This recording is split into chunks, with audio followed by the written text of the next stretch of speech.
kuyo yonke into wachuza ukuba kamaskandi awungitshela ngoba ubona nje nawe ivuthiwe ingcwelekazi.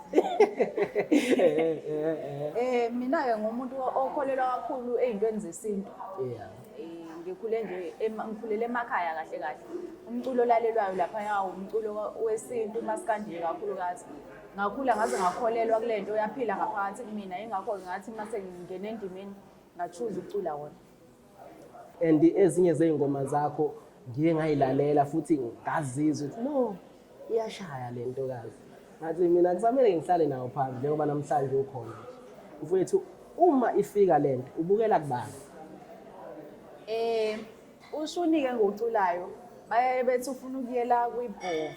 Kodwa ke ibhova mina ngoba ngiyi2K lashona ngemncane kakhulu engasho ukuthi ngibukele kumdumazi.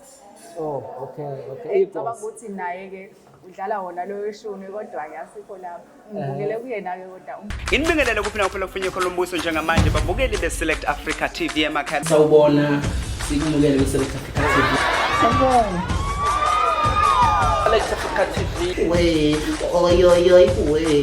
Our King Nuwas with Select Africa TV and we are subscribed by bafowethu uhlezi usibuka njengoba ngiphathele insizwa nje.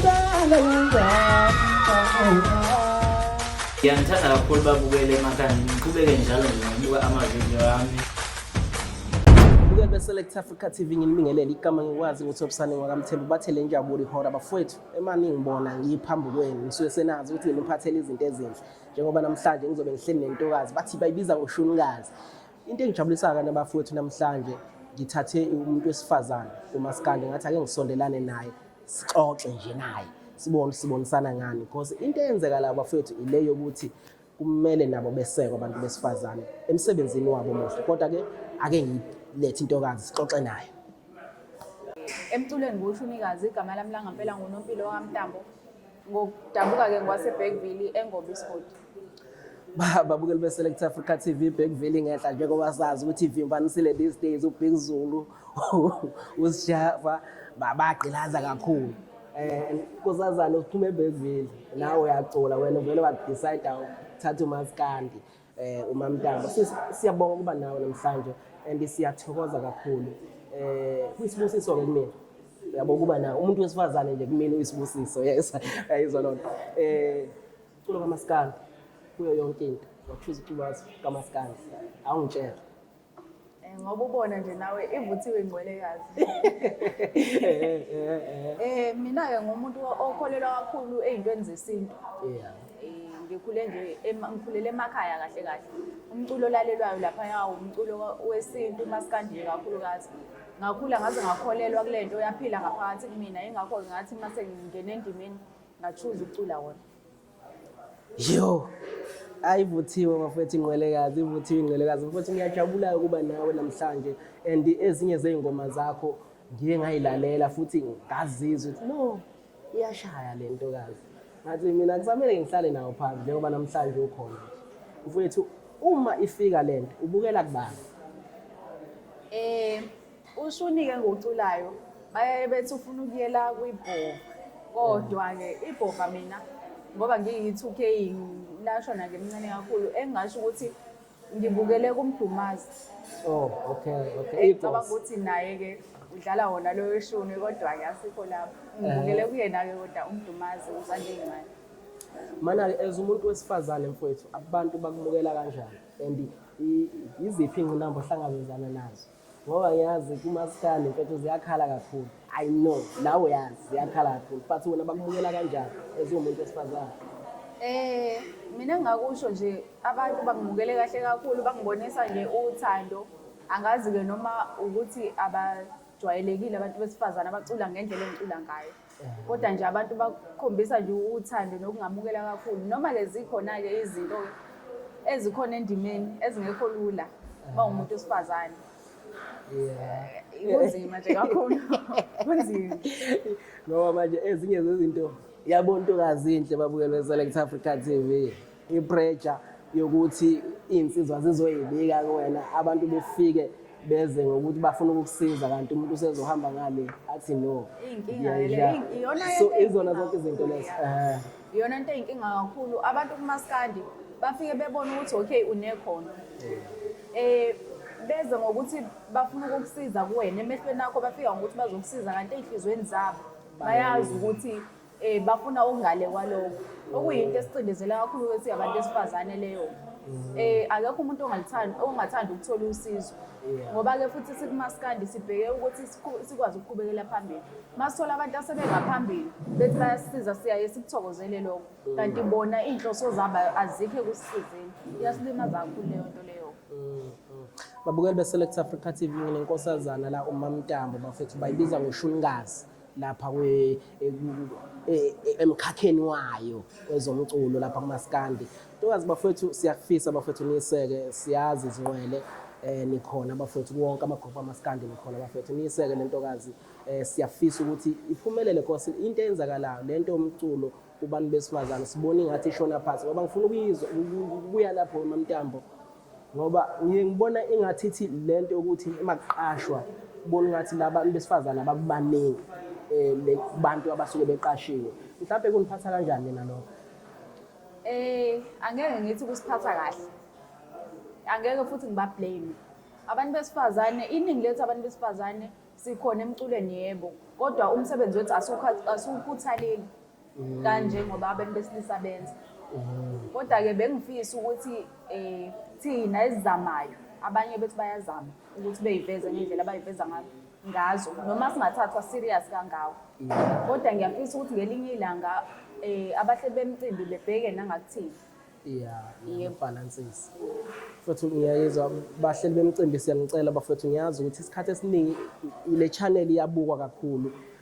Ngiyacela bafethu ngiyaninxusa emase ngininxusa ngiyazi ukuthi niyanisukuma bafethu asibaseke abantu besifazane kube ukuthi niyasukuma niyabaseka kube ukuthi kuyihlulekela bona uyayibona lonto siyamcela bafethu siyaninxusa kakhulu.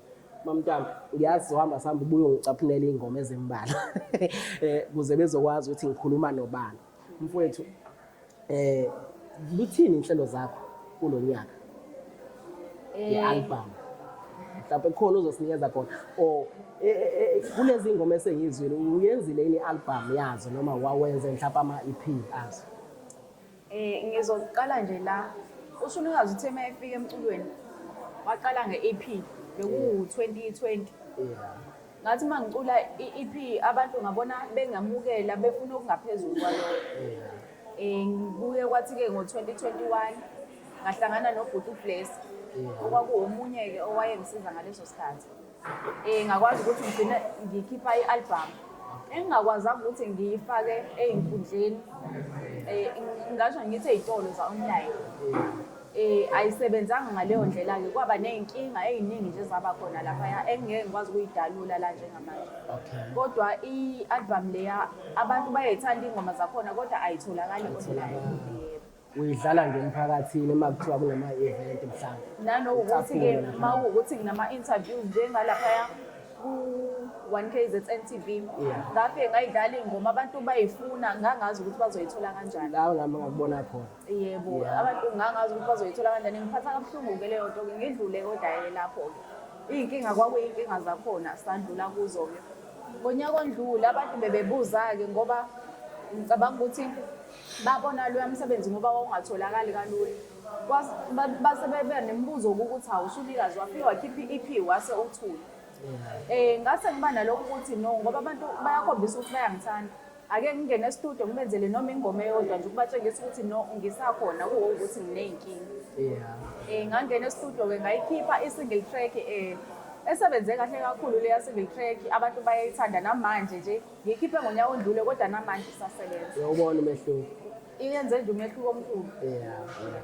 Ngiyayizwa sister and futhi uyayibeka iyacaca mhlambe kumuntu osekhaya uyikhankasela ukuthi ufisa usizo yini ongafisa bekusize ngayo mhlambe emculweni? Ake ngiqalela ngiqedele inkulumo yami ngoba angiyiqedelanga kulonyaka lonayo emva kwe-EP kulonyaka lo abantu ngibalethela i-album engicabanga ukuthi izoshisa kakhulu ese-studio njengamanje. Abantu ngiyacela nje ukuthi bengixhase kakhulu bengiseke kakhulu. Abantu bayeke ukuthi beze lapha ku-WhatsApp bezofuna iy'ngoma online. Akukho lula ukuya e-studio, akukho lula ukucula laphaya wese-ke sikhipha imali yangampela. Awukwazi ukuthi ngizofike ngikhiphe umsebenzi wami bokuthi ngifuna ukuya phambili ufike wena uzongilimaza uzofuna iy'ngoma zami ku-WhatsApp. Ingoma yami idatha lami konke okwami. Uma uqeda lapho-ke uma ngingakuniki usuzothi ngiyayitshela kunento abayishoyo abathi labaculi abasafufusa abasadinga i-support ave bey'tshela. Mina nginankinga-ke uma uzothi ngiyayitshela ngomsebenzi wami ngento yami. Mina umculo wami ngiyawuthanda, ikhono lami ngiyalithanda. So angeke ngivume ukuthi kube nabantu abazolilimaza kanjalo. Ngiyacela nje abafowethu ukuthi beseseke kakhulu bedownloade nje endaweni ekuyizona futhi beye ukushare iy'ngoma zethu. Bafethu ngiyacela kakhulu ukuthi nisi-support sizokwazi ukuthi nathi siye phambili siqhubeke sinenzele into eniyithandayo. Mana-ke umuntu ongathi mhlawumbe ufise ukukumeneja noma akunikeze lento ukuthi ufuna ukukuphatha uvulelekile yini mhlawumbe ukuthi noma uthi nayi ngiphethe mina yonke into eyami. Ngoba ngike ngayichaza indaba yey'nkinga engibhekane nazo, ngike ngasho ngathi angisamdingi umuntu ozongimeneja, ngathi ngingayimela ngoba ngilimale kakhulu. Kodwa-ke kuye wahamba ngabona ukuthi ngiyasindeka ngoba ngumuntu obhizi kakhulu esikoleni. Angikwazi ukuconcentrate kwizinto zokuthi ngidinga umuntu ozongilekelela. Ukhona-ke njengamanje ongilekelelayo engingasho ngithi hhayi okwamanje seku-right. Mfowethu, mhlawumbe kukhona nongabe kuyasala entweni esesiyikhulumile ofisa ukukudlulisa wena kubalandeli bakho nje. Ngoba ngikulandile ngifuna ukuthi utetele igazi ukhulume, yayibona lonto. Because this channel mfethu ibuka abantu abaningi and ngenza sure ukuthi uma ngiletha umculo noma ngiletha umuntu unabalandeli akusuke befisa ukuzwa ngayo. So ngifuna ukukhuluma khululeka. Ngaphandle kokubonga bafowethu angazi ngiyafisa nje abalandeli ukubabonga kakhulu.